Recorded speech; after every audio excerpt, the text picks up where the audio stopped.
The Battle of Imbros was a naval action that took place during the First World War. The battle occurred on the 20th of January 1918 when an Ottoman squadron engaged a flotilla of the British Royal Navy off the island of Imbros in the Aegean Sea. A lack of heavy Allied warships in the area allowed the Ottoman battlecruiser Yavûz Sultân Selîm and light cruiser Midilli to sortie into the Mediterranean and attack the British monitors and destroyers at Imbros before assaulting the naval base at Mudros. Although the Ottoman forces managed to complete their objective of destroying the British monitors at Imbros, the battle turned sour for them as they sailed through a minefield while withdrawing.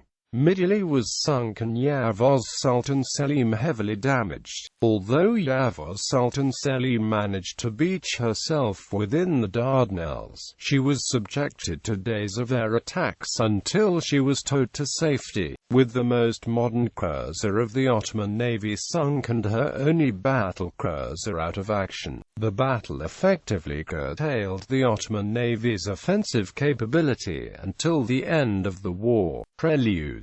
By January 1918, the situation for the Ottoman army in Palestine had begun to falter. The new German commander of the Ottoman Black Sea Fleet, Rebbe Paschwitz, decided to try to relieve Allied naval pressure on Palestine by making a sortie out of the Dardanelles. Several British naval elements of the Aegean squadron had been taking refuge in Kusu Bay off the islands of Imbros, and they were a prime target for an Ottoman raid. After raiding what shipping could be found at Imbros, Rebbe Paschwitz would then turn to Mudros and attack the British naval base there. The Allied force guarding the Dardanelles consisted of a few heavy British and French units as well as several monitors tasked with coastal bombardment. Escorting the monitors were several British destroyers. The pre-dreadnought battleships HMS Agamemnon and HMS Lord Nelson were also tasked with guarding the area, but the Lord Nelson had been tasked with ferrying the squadron's admiral to a conference at Salonika. Taking advantage of the absence of the British battleship, the Germans and Ottomans decided to dispatch the battlecruiser Yavûz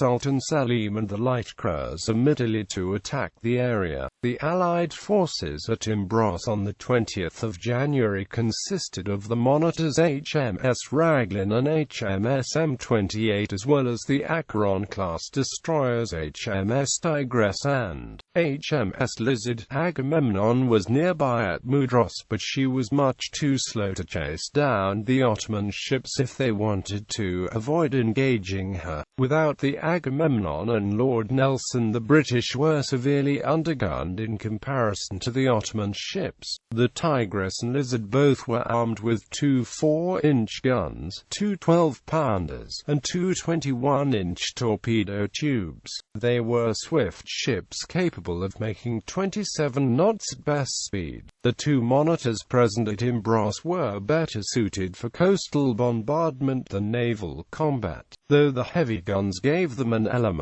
of firepower the destroyers lacked. Raglan, an Abercrombie-class monitor, was armed with two 14-inch guns, two 6-inch guns, and two 3-inch guns. M28 was a smaller vessel than Raglan and as such carried a lighter armament sporting a single 9.2-INCH cannon, one 12-pounder, as well as a 6-pounder anti-aircraft gun. The biggest weak point of both Raglan and M28 were the low top speeds of 7 and 11 knots respectively, giving them little capability to escape an Ottoman raid. In contrast to the British force, the Ottoman vessels were both fast and heavily armed. Midilli sported 8 150mm cannons, 120 mines, 2 torpedo tubes, and a top speed of 25 knots. Yavûz Sultân Selîm was the most powerful ship in the Ottoman fleet with a top speed of 25.5 knots, 10 283mm guns, 12 150mm guns, a dozen 8.8-CENTIMET TRE guns, and 4 torpedo tubes. Thus, with no heavy units available to repel them, there was little in the means of effective Allied opposition when the Ottomans set out on the mission. Battle. Setting out towards Imbros, the Yavûz Sultân Selîm struck a mine on transit to the island, but the damage was insignificant and the 2 Ottoman vessels were able to continue the mission. Yavûz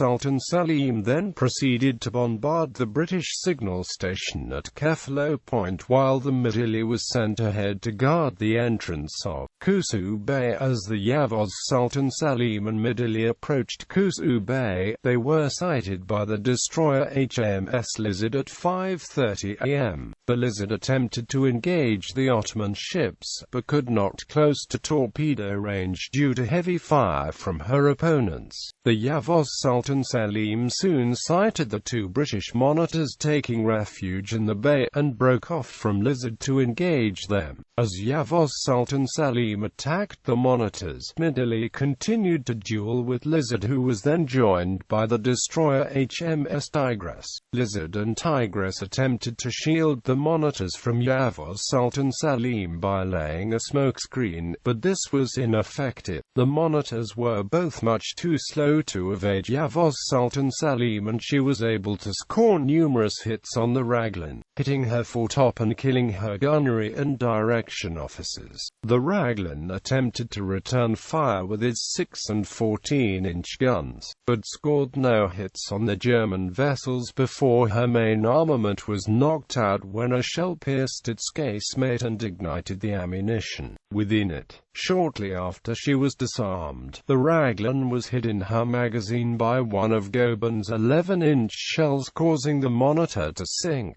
After Raglan was sunk, the Ottoman battlecruiser began turned her attention to HMS M28, striking her amidships and setting her alight before she was sunk when her magazine exploded at 6 o'clock a.m. With the 2 monitors sunk, the Ottomans decided to break off the engagement and head south in an attempt to raid the Allied naval base at Mudros. Upon withdrawing from Kusu Bay, the Ottoman force accidentally sailed into a minefield and were shadowed by the 2 British destroyers they had previously engaged. In addition to the destroyers, several British and Greek aircraft were launched from Mudros to engage the Germans. Greek Aristides Moritinis, escorting 2 Sopwith baby seaplanes, fought 10 enemy aircraft and shot down 3 enemy seaplanes with his Sopwith Camel. With the approach of enemy aircraft, the Midilli, which had been following the Yavûz Sultân Selîm, took the lead so as to take advantage of her heavier anti-aircraft armament. Midilli then struck a mine near her aft funnel, and shortly afterwards Yavûz Sultân Selîm hit one as well. Within half an hour the Midilli had struck 4 more mines and began to sink. The Yavûz Sultân Selîm attempted to rescue the Midilli but also struck a mine and was forced to withdraw, fleeing towards the safety of the Dardanelles. Yavûz Sultân Selîm was pursued by Lizard and Tigress. In order to cover the Yavûz Sultân Selîm, 4 Ottoman destroyers and an old cruiser rushed out to engage the British destroyers. After the lead Ottoman destroyer began to take hits, the Ottoman squadron was forced to withdraw back up the Dardanelles. As the British destroyers approached Cape Helles, they were fired upon by Ottoman shore batteries and withdrew. In addition to the Lizard and Tigress, a dozen British seaplanes from Ark Royal were launched to finish off the Yavûz Sultân Selîm. Although they managed to score 2 hits against the battlecruiser, the Ottoman ship was by this time near the coast. Thus, combined efforts from 10 Ottoman seaplanes as well as heavy anti-aircraft fire were able to drive off the air attacks,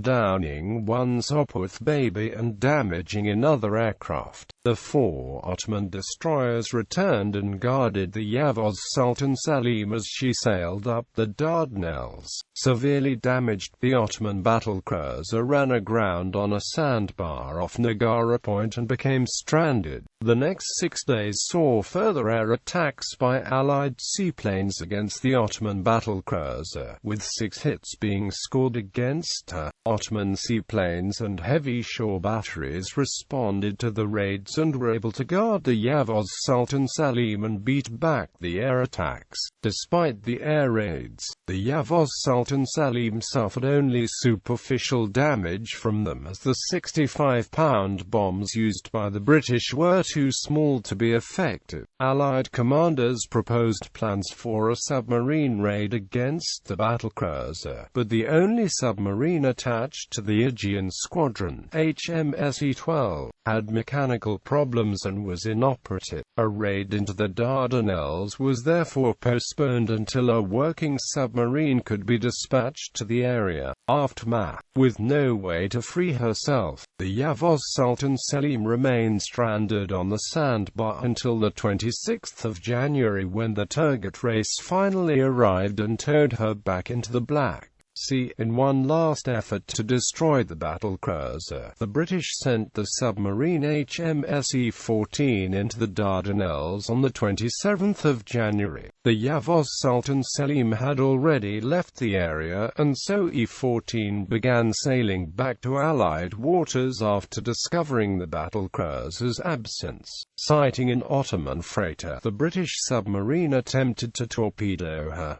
The second torpedo fired exploded prematurely. The resulting explosion damaged the submarine, forcing it to try to flee the straits. She came under heavy fire from nearby Ottoman shore batteries and was eventually beached with her commander, Geoffrey Saxton White, and another sailor killed and 7 captured. White was posthumously awarded the Victoria Cross for his efforts to beach the submarine and save its crew. Although the Ottoman force destroyed the British monitors as planned, the losses traversing the minefield after the engagement in Kusu Bay offset these successes considerably. With the Midilli sunk and Yavûz Sultân Selîm severely damaged, the threat of the Ottoman navy to the Allies was greatly reduced for the remainder of the war. Despite the removal of these 2 vessels from the Ottoman battle line, the commanders of the British Aegean squadron were criticized for sending the battleships so far from the Dardanelles. Had either the Agamemnon or Lord Nelson had been nearby during the Ottoman raid, the Yavûz Sultân Selîm might have been destroyed.